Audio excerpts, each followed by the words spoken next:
प्यारे बुजुर्गों, माताओं, भाई और बहनों, रूहानियत का रास्ता वो रास्ता है जिससे कि हम सब अपनी ज़िंदगी कैसे जिएं उस तरीके की जानकारी पा सकें। अपने आप को जानना, पिता परमेश्वर को पाना, यही हम सबकी ज़िंदगी का मकसद है। तरह तरह के तरीके हम इंसानों ने इख्तियार किए हैं ताकि हम अपनी मंजिल तक पहुंच पाएं। इस दुनिया में जिसमें हम जी रहे हैं, बहुत सी बार इतनी अट्रैक्शंस हैं कि उनमें इंसान फंस जाता है। तो प्रभु को पाया कैसे जाए? पिता परमेश्वर कहाँ हैं? कौन सा तरीका हम अपनाएं कि अपनी मंजिल को हम आसानी से पा लें? जब हिस्ट्री की ओर देखते हैं, अपने धर्म ग्रंथों को पढ़ते हैं, तो बार बार हमें यही समझाया जाता है कि अगर प्रभु को जानना है तो हमें शांत अवस्था में होना होगा। एक ऐसी अवस्था जहाँ हलचल ना हो, कैसी अवस्था जिसमें कि हम प्रभु के साथ अंग संग हो सकें। अब उस अवस्था में जाने के लिए शरीर का शांत होना और मन का शांत होना बड़ा ज़रूरी है। जैसे इंसान स्कूल कॉलेज में पढ़ने जाता है तो उसकी कोई प्री रिक्विजिट्स होती हैं कि अगर आपने ये वाला कोर्स पढ़ना है तो इससे पहले आपको ये समझ में आना चाहिए, ये समझ में आना चाहिए, ये समझ में आना चाहिए। अगर आपने कैलकुलस पढ़ना है तो उससे पहले आपको अलजेब्रा आना ज़रूरी है। अगर अलजेब्रा नहीं आएगा तो आप कैलकुलस समझ नहीं पाएंगे। ऐसे ही अपनी मंजिल तक पहुंचने के लिए कई स्टेप्स हैं जो हमें इख्तियार करने हैं,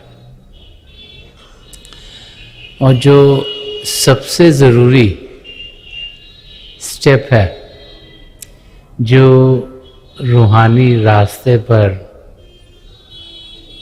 हम सबकी ज़िंदगी में होना चाहिए, वो स्टेप प्रेम का है।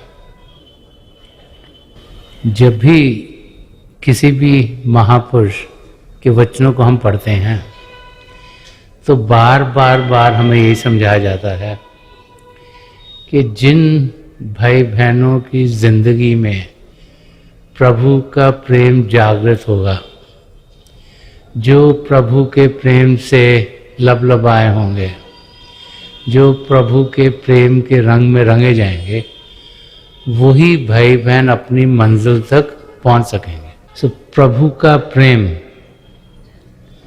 अपनी ज़िंदगी में आना, उसको समझना, उसको जानना, उसको पहचानना और फिर उस प्रेम के ज़रिए अपनी ज़िंदगी बनाना, यही बुनियाद है जिसके ऊपर हमारी आत्मा का मिलाप परमात्मा से हो सकता है। अगर ये प्री रिक्विजिट हमारी ज़िंदगी में आया नहीं तो हम पिता परमेश्वर को पा नहीं सकेंगे।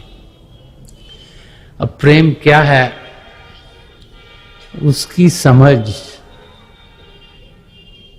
उस जीव को होती है जिसकी ज़िंदगी में वो प्रेम आना शुरू हो जाता है। जिसकी ज़िंदगी में प्रेम आएगा वो उसका अनुभव करेगा। जितना ज़्यादा प्रेम करेंगे उतना ही प्रेम बढ़ता चला जाएगा। हम अपनी ज़िंदगी में जितना ज़्यादा प्रेम करते हैं उतना ही देखते हैं कि हमारे अंदर प्रेम और बढ़ता चला जाता है। प्रेम करने की जो ताकत है वो और भी तेज़ होती चली जाती है। और प्रेम करना महापुरुष बार बार समझा रहे हैं कि कमज़ोर इंसान का काम नहीं, एक ताकतवर आदमी है जो कि चीज़ें निछावर कर सकता है। कमज़ोर इंसान तो छोटी सी हलचल में ही घबरा जाता है। तो जो प्रेम करते हैं वो बड़े ताकतवर होते हैं और उनके अंदर ताकत भी पिता परमेश्वर के जरिए आती है, जिसे निडर कहा गया है कि जो डरते नहीं, जिनका पूरा विश्वास पिता परमेश्वर में है, जो ups and downs of life, जो जिंदगी की ऊंच नीच आती है उसमें घबराते नहीं, जो जानते हैं कि पिता परमेश्वर उनसे बहुत प्रेम करते हैं, वो अपनी जिंदगी दुनिया की ऊंच नीच में से बड़े आराम से गुजार पाते हैं, क्योंकि उन्हें कोई डर नहीं कि उनके साथ कुछ खराब होगा। कमजोर इंसान वो है जो हर समय डरता रहता है, कल पता नहीं क्या होगा, परसों पता नहीं क्या होगा, ये चीज़ ठीक होगी कि नहीं होगी, वो चीज़ ठीक होगी कि नहीं होगी, उसी फिक्र में अपनी ज़िंदगी गुजार देता है। कुछ फिक्र से कुछ होता तो है नहीं, कुछ सोच के कि ये ऐसा होगा कि वैसा होगा, कुछ बेटर तो होता नहीं, कुछ एक्शन से होता है, कुछ करके होता है। और एक ताकतवर इंसान ही कुछ करता है और रिजल्ट क्या है वो प्रभु के हाथ में छोड़ देना। अगर हम सोचे कि हमें मालूम है जो हम कर रहे हैं इससे क्या होगा, तो ये हमारी गलतफहमी है कि बहुत सी बार होता वो है जो उसकी रजा में ठीक है, लेकिन हम इंसानों को एफर्ट राइट पुट इन करना बहुत ज़रूरी है। और जो प्रेम करते हैं उन्हें मालूम है कि प्रेम के सिवाय और किसी चीज़ की उन्हें ज़रूरत नहीं। संत दर्शन सिंह जी महाराज ने फरमाया कि I have no friend except my beloved, I have no work except his love, कि मेरा इस दुनिया में अपने सदगुरु के सिवाय, पिता परमेश्वर के सिवाय कोई दोस्त नहीं, और उन्हें प्रेम करने के सिवाय मुझे कोई काम नहीं। तो एक सच्चा शिष्य इसी प्रिंसिपल पर जीता है, उसकी सारी जिंदगी अपने सदगुरु से और पिता परमेश्वर से प्रेम करने में लगती है, उसको और किसी चीज़ का फिक्र फाका नहीं, ना ही उसको किसी और चीज़ का लगाव है, ना ही कोई चीज़ उसे उस अटेंशन से डेविएट कर सकती है, उसे दूर लेके जा सकती है। इस किस्म की जिंदगी जो जीता है वो ही अपनी मंजिल तक पहुंच पाता है। महापुरुषों ने बहुत कुछ रूहानियत के बारे में कहा है। अलग अलग महापुरुषों ने अलग अलग टाइम्स पर प्रेम का रास्ता क्या है उसे लफ्ज़ों में समझाने की कोशिश की है। उसके अलग अलग एस्पेक्ट इंसान समझ सकता है, लेकिन जब तक खुद अनुभव नहीं करेगा उसकी समझ के दायरे से ये बाहर है। प्रेम कोई समझने वाली चीज़ नहीं, ये एक्सपीरियंस करने वाली चीज़ है। प्रेम क्यों होता है, कैसे होता है, कब होता है,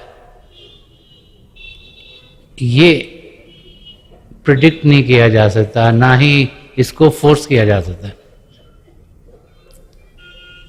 जब दुनिया की ओर देखते हैं तो कई वाक़े मिलते हैं कि दो जीव जिनकी बैकग्राउंड एक जैसी है ही नहीं, एक बहुत अमीर, एक बहुत गरीब, एक बहुत पढ़ा लिखा, एक अनपढ़, एक देश में रहने वाला, एक दूसरे देश में रहने वाला, कोई एक धर्म को फॉलो करता है, कोई दूसरे धर्म को फॉलो करता है, उनमें प्रेम क्यों हो जाता है, कैसे होता है? कोई लॉजिक नहीं है, कोई उसको समझ नहीं सकता कि ये क्यों हुआ है, लेकिन होता है। ये हिस्ट्री में कई वाक़े ऐसे आते हैं।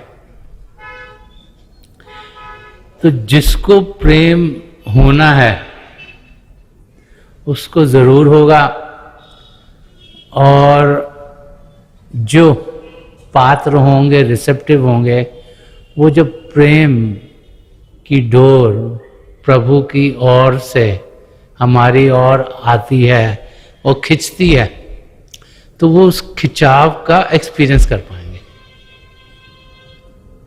वो डोर प्रभु की प्रेम की हम सबके साथ जुड़ी हुई है। हम में से कोई ऐसा नहीं जो प्रभु से जुड़ा नहीं, और उनके प्रेम का खिंचाव हम सब की ओर आता है। एक्सपीरियंस वो करता है जो रिसेप्टिव है, जो पात्र है, और जो रिसेप्टिव नहीं है वो उस खिंचाव का एक्सपीरियंस नहीं कर पाता। तो प्रभु से इंसान यही प्रार्थना करे कि हे पिता परमेश्वर, आप हमें उस स्थिति में रखिए या उस स्थिति में पहुंचाइए जहां आपके प्रेम के खिंचाव का हम एक्सपीरियंस कर पाए। क्योंकि जब उनका प्रेम हमारी ओर आता है तो फिर खुद ब खुद बगीचे अंदर खिलने शुरू हो जाते हैं, फूल खिलने शुरू हो जाते हैं, मद सुगंध आने शुरू हो जाती है, और खुशियां और आनंद जिंदगी का हिस्सा बन जाती है। प्रेम जब इंसान के अंदर होता है तो उसकी जिंदगी बदल जाती है। उसका ध्यान दुनिया से हटकर पिता परमेश्वर की ओर हो जाता है, और जिसका ध्यान पिता परमेश्वर की ओर हो गया वो जिंदगी के राज को जान गया। असलियत क्या है उसकी समझ में आ जाती है। क्योंकि इस धरती पर हम सिर्फ पिता परमेश्वर को जानने के लिए, उन्हें पाने के लिए, अपनी आत्मा का उनसे मिलाप कराने के लिए आए हैं। बाकी और कुछ इंपॉर्टेंट है ही नहीं। अगर वो हो गया तो हमारा सारा काम हो गया, अगर वो रह गया तो हमने जो मर्जी यहां करा वो सब बेकार है। ये बार बार हमें महापुरुष समझाते चले आए हैं। तो प्रभु के प्रेम का हम अनुभव कर पाए, इसलिए महापुरुष अपने लफ्जों के जरिए काफी कुछ छोड़ गए हैं। कबीर साहब बता रहे हैं कि प्रभु को हम पाएंगे अपने अंदर, इधर उधर बाहर नहीं। हम इंसान प्रभु को अलग जगहों पर ढूंढते हैं, लेकिन पिता परमेश्वर कहीं बाहर नहीं, हम सबके अंदर हैं। कबीर साहब ने एक जगह और भी फरमाया है, और वो परमात्मा की तरफ से बोल रहे हैं कि हे बंदे, तू मुझे कहाँ कहाँ खोज रहा है, मैं तो तेरे पास हूँ, मैं तुझसे दूर नहीं, मैं तो तुम्हारे पास हूँ, मैं तो तुम्हारे अंदर हूँ, मैं तुम्हारे भीतर हूँ। और ध्यान बाहर से हटाकर अंदर की ओर कीजिए। इसीलिए शरीर को हरि मंदिर कहा गया। हरि का मंदिर, प्रभु का मंदिर, प्रभु इसमें बस रहे हैं। हमें उनको पाना है, उनकी झलक पानी है, उनकी ओर ध्यान देना है, और उनके प्रेम के रंग में रंगा जाना। तो कबीर साहब फरमाते हैं कि इस शरीर को आप ऐसी बेकार सी जगह मत समझो। फरमा रहे हैं ये तो घर है प्रेम का, खाला का घर नहीं। इसको मत सोचो ये ऐसी चीज है, ये बहुत कीमती चीज है, बड़ी मुश्किलों से मिलता है। 84 लाख जिया जून में जब आत्मा भड़क रही होती है तो बड़ी मुश्किलों के बाद ये मानव चोला मिलता है कि ये तो घर है प्रेम का, क्योंकि इसी के अंदर प्रेम किया जा सकता है। और जब तक प्रेम किया नहीं जाएगा तब तक प्रभु को पा नहीं सकते। जब तक ये मानव चोला होगा नहीं तब तक प्रभु को पा नहीं सकते।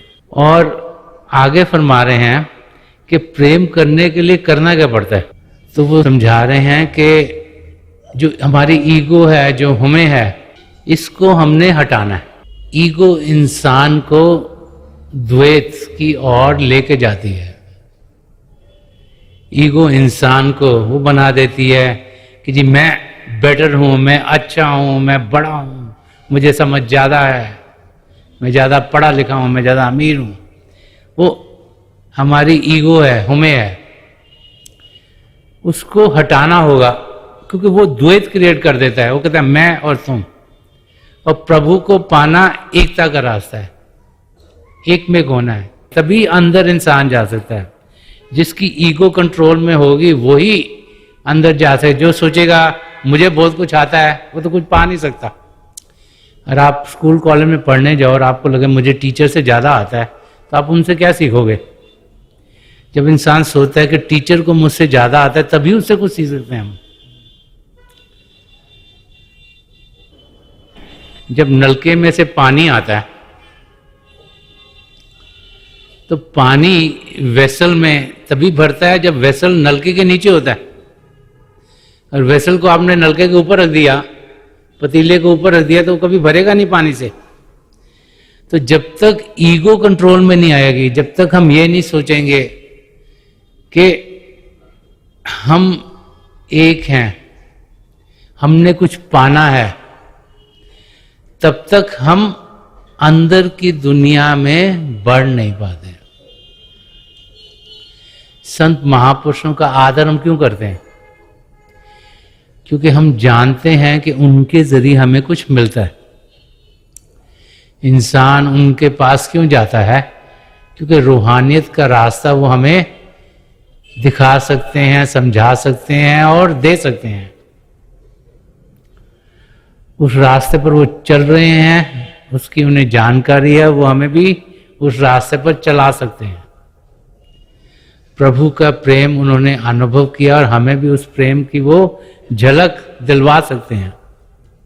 इसीलिए हम सब महापुरुषों के चरण कमलों में जाते हैं। जब आदर भाव से जाते हैं तभी कुछ पाते हैं। हम पात्र हों, हम रिसेप्टिव हों, हम ध्यान से बैठें तो फिर हम बहुत कुछ पाएंगे। तो यहां पर कबीर साहब ये समझा रहे हैं कि जो ये शरीर है जिसमें प्रभु बस रहे हैं, इसमें हमारी आत्मा भी बस रही है, उन दोनों में प्रेम होना जरूरी है।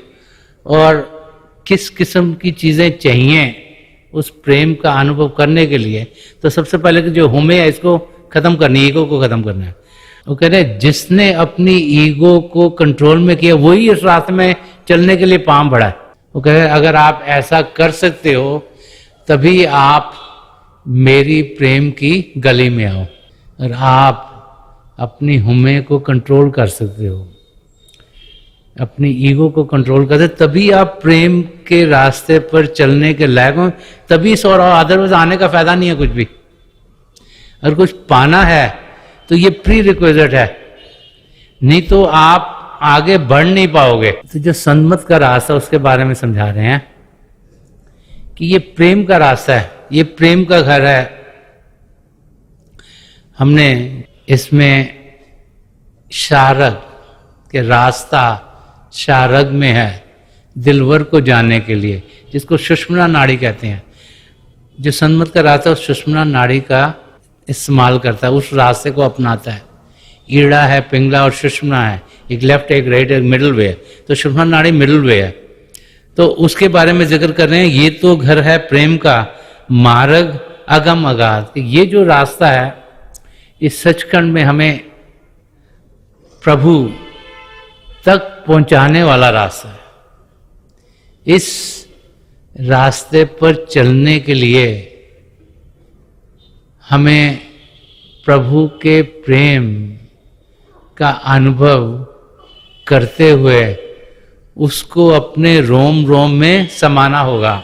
तो कबीर साहब हमें यही बता रहे हैं कि इस रास्ते पर चलने के लिए जो सबसे पहला प्री रिक्विजिट है वो है कि अपनी हुमे को इंसान कंट्रोल करे। क्योंकि ईगो करके ही बाकी ये और भी जो काम क्रोध और अहंकार लोभ और मोह आते हैं, ये सब ईगो करके आते हैं हमारे अंदर। अहंकार करके ये सब चीज़ें पैदा हो जाती हैं। तो हमें एक शांत जिंदगी जीनी है जिसमें हलचल कम हो। कह रहे हैं अगर प्रेम के बगीचे में आपने आना है, और प्रेम का बगीचा हम सबके भीतर है, और प्रेम का बगीचा वो है जिसमें पिता परमेश्वर का प्रेम हमें हर पल हर क्षण मिलता है, कि उसमें अगर आना है तो फिर अपनी ईगो को आप हटा के आइएगा, हुमे को कंट्रोल करके आइएगा। और वो लोग जो प्रभु के प्रेम में बढ़ते हैं वो लोग ही अपनी मंजिल तक पहुंचते हैं। वही सच्चे प्रेमी हैं, सच्चे जिज्ञासु हैं। जो बुनियाद है वो जिसकी सही ना हो पाए, कभी इमारत उस पर बन नहीं सकती। तो जिसके अंदर प्रेम की बुनियाद नहीं होगी वो अपनी मंजिल तक नहीं पहुंचेगा।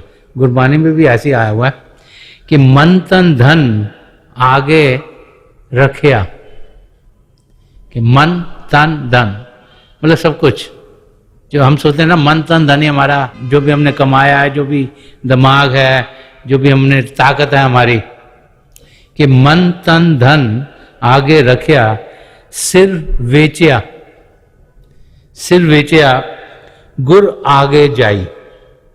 कि अगर गुरु के पास जाना है, अगर उनसे कुछ पाना है तो मन तन धन को निछावर करना पड़ेगा, और जो सिर है, जो ईगो है, जो हमें है, इसको भी हटाना पड़ेगा, परे करना पड़ेगा अपने से, तब आपको कुछ मिल पाएगा।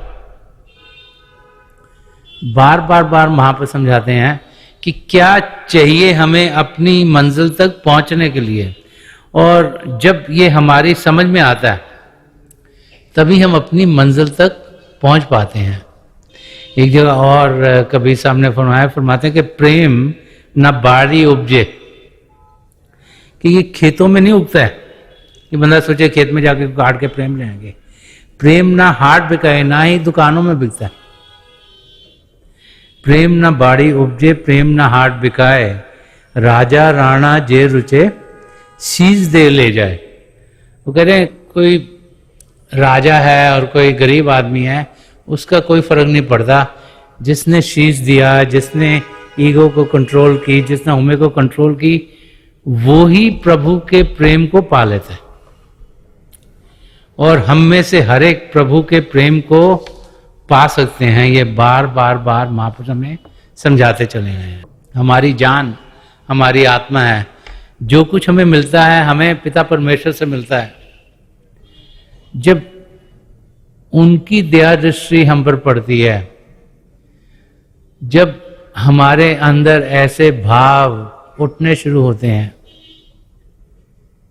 कि जो कुछ हमारे साथ हो रहा है वो हमारी बेहतरी के लिए है, जब हमारी समझ में ये आ जाता है कि पिता परमेश्वर ने जो सृष्टि रची है, जिसमें हम सबको भेजा है, इसमें वो हमारा ख्याल कर रहे हैं, हमारे अंग संग हैं, तब फिर किसी चीज का इंसान को फिक्र फाका नहीं रहता।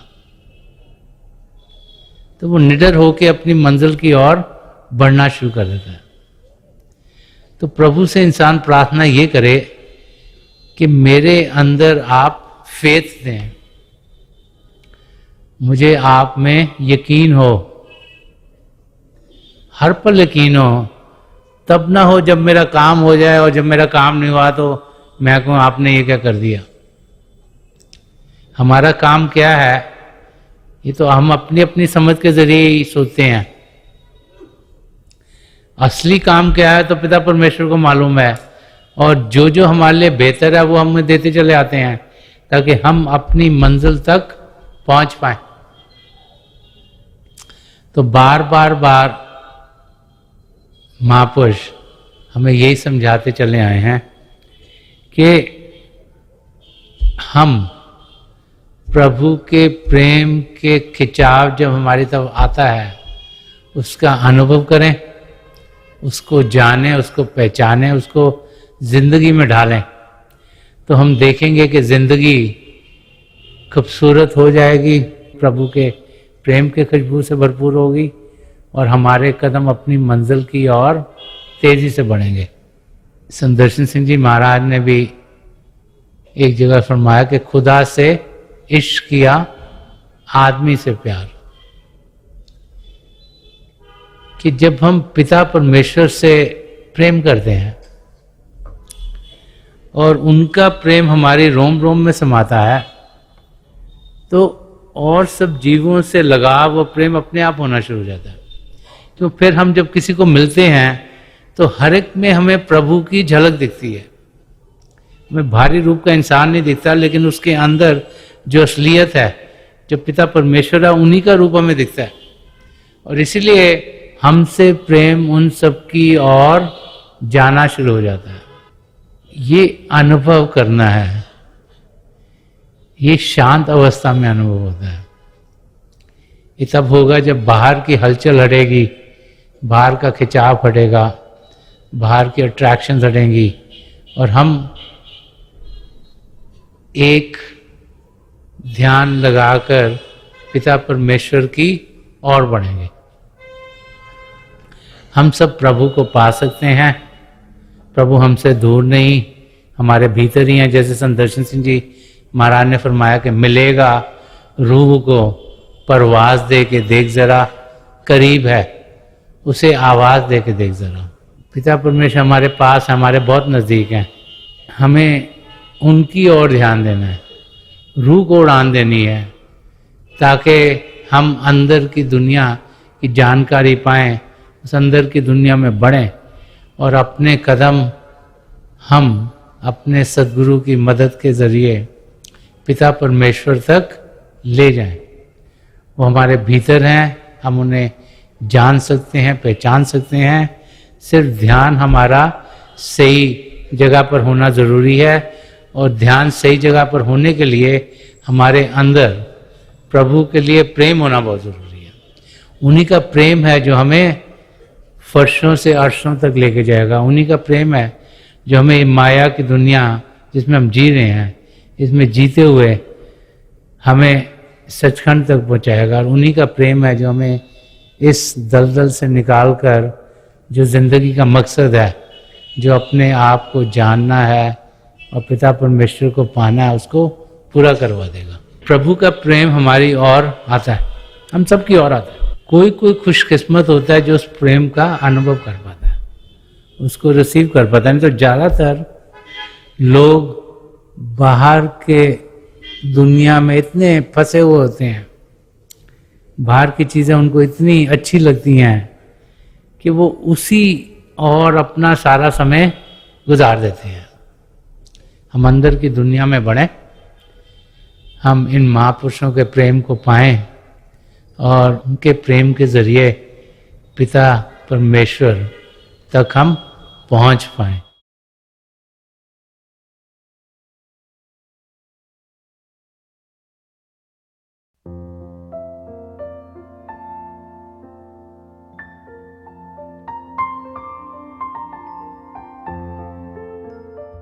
तो थोड़ी देर के लिए हम सब अभ्यास के लिए बैठ जाएं। आप जहाँ भी बैठे हैं आराम से बैठिएगा, अपनी आंखें बंद कर लीजिएगा। ये आई बॉल्स आँखों के डरने सीधे सामने फोकस हो, जैसे 8-10 सामने आप फोकस हो। आंखें बंद करते ही वो भाई बहन जिन्हें नाम की देन मिली है, आप सिमरन कीजिएगा। और जो भाई बहन यहाँ नए हैं, आप पिता परमेश्वर के किसी भी जाति नाम का जाप कीजिएगा। जाप मन ही मन करना, ऊंचा नहीं दोहराना। मेरी प्रभु के चरण कमलों में, और जो पिछली संचय के महापुरुष हैं, हजूर बाबा सावन सिंह जी महाराज, परम संत कृपाल सिंह जी महाराज और दयाल प्रसन्न दर्शन सिंह जी महाराज के चरण कमलों में यही प्रार्थना है कि जो जो हम सबके लिए बेहतर हो, ये महापुरुष हमें दें, हमें सबके साथ जोड़ें और हमारे भीतर प्रभु की ज्योत के हमें दर्शन करवाएं। थोड़ी देर में मैं आपको इस बैठक से उठाऊंगा और मेरी शुभकामनाएं आप सबके साथ हैं।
छोड़ दीजिए जी, प्लीज लीव ऑफ।